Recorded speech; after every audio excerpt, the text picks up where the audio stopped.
This year marks the centenary of the Communist Party of China. Do you think there's such a thing as China model? And in what ways do you think this China model can inform perhaps the developing countries? Well, I think the Chinese government have clearly stated, and it has no intention to export China's model. So from my understanding, China's model is defined as a kind of approach of development with Chinese characteristic. So this kind of achievement based on a very, very important precondition, the Chinese communist leadership. From my understanding, except China, you cannot find any country has this precondition. That means you cannot find any country have a Chinese communist leadership. Without that precondition, I don't think these countries can follow Chinese model. Second, the model is with the Chinese characteristic, means that if that country has no Chinese characteristic, they cannot copy this model. But no matter how many times Beijing says it doesn't intend to make the rest of the world Chinese, it doesn't want to export its political systems, many in the West simply don't buy it. Oh, I think you're absolutely right. And some people think the BRI is an approach to export China's model. Actually, if they examine the BRI project, they will find that first, all of the BRI projects are bilateral rather than multilateral. That's why. That means you cannot make this kind of cooperation multilaterally. So if everything is bilateral, I doubt you can make it universal. And so I firmly believe Chinese model is a very, very special and with the special characteristic. And the question is not whether China want to export it or not. The question is whether other country can copy it or not. Just like you find students and did very good with his exam, but his way to do the exam possibly cannot be copied by anyone else because he do it in a very special way. Yeah, a lot of uniqueness in the Chinese model. Is there. How would you clarify, put into words some of the unique Chinese characteristics that you kept emphasizing?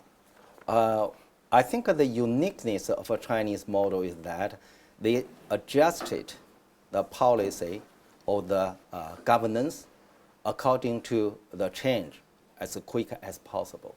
And this is really difficult. And because whenever a government adopts a political principle, it's difficult to abandon it or to change it or reform it. But Deng Xiaoping strongly argued that, no, we have to and reform this country continuously, endlessly, according to the change of the objective environment. So I think this is really difficult for other countries to copy. So like Deng Xiaoping even have a very well-known saying, no matter what the color, white or black, and only catch the mouse is a good cat. Yeah. I doubt any other foreign government like to use this metaphor for to guiding their political principle. Francis Fukuyama wrote an article back in March, lamenting the rigidity of the American system.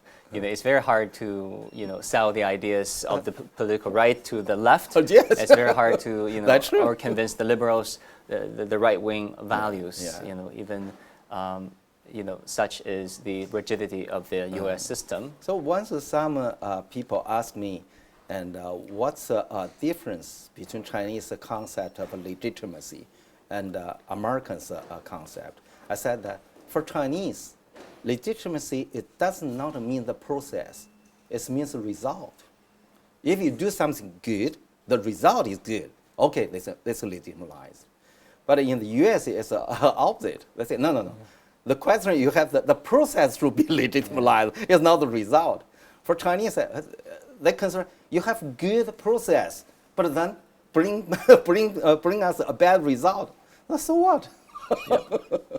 Very different ideologies, very different value systems, I would say. You and your team are putting together the World Peace Forum to talk about U.S.-China post-COVID security cooperation. Tell us more about that. I mean, how do you think COVID-19 will shape global geopolitics, especially when it comes to China and U.S. in the security area? Actually, the COVID-19 has blocked the whole world and stopped person-to-person's contact. And without a person-to-person contact, the diplomacy cannot achieve its fundamental role. And so now people call this virtual diplomacy, either as a microphone diplomacy or the cold diplomacy. So you find that, and Biden's recent person-to-person diplomacy in Europe achieved some results and make people realize that. And the diplomacy must carry it out with the approach of people to people. You cannot rely on the website diplomacy to settle down the problem or improve the relationship or unite it or consolidate the relationship. And besides that, the COVID-19 also blocked people-to-people's contact at the social level. Without the people-to-people contact, there's no cooperation. That's just we say. We're never talking about the human beings' cooperation with something on the moon because there's no human, right? So now I think the COVID-19 really make the anti-globalization moving forward rather than to push for or resume the globalization.